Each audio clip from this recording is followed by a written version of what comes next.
Today, the Prime Minister condemned that kind of vandalism and the arson attacks that we've been seeing across the country, much of it targeting churches. Justin Trudeau said help is available to places of worship wanting to increase security. But as another church burned to the ground overnight in BC, Travis Danrad shows us some say getting access to federal help is too complicated. No matter if this is just a building, it's something that means to everybody in this village.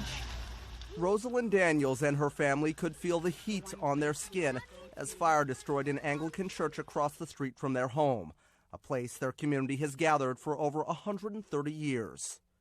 When my children seen that, they were just so heartbroken because they have so many memories in that church.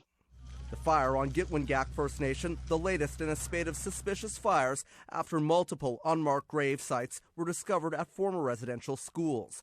The arson and vandalism being condemned by Indigenous leaders. I can't understand the frustration, the anger, and the hurt and the pain. There's no question.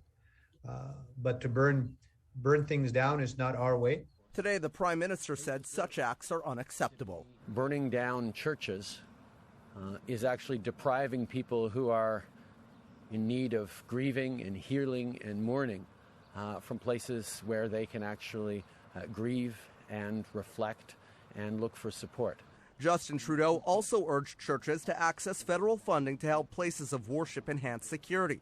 Ottawa added $2 million in this year's budget to that program, originally created in the wake of hate crimes. But some church leaders say accessing the money is slow and difficult. It is a challenge. I know that some groups have said, you know what, there's so much paperwork or administrivia involved in that, I'm not going to make the application. The tower is on fire now. Back in Gitwangak, Daniels fears lives could be lost if this continues. Aboriginal or not, I don't think anger is the way to deal with it. And we need to sit down and think about what we could do. As that national conversation continues, Ottawa says it has no plans to accelerate the flow of funding from its security infrastructure program, nor simplify the application process. A disappointment to many who want added protection now. Travis Danrad, CBC News, Ottawa.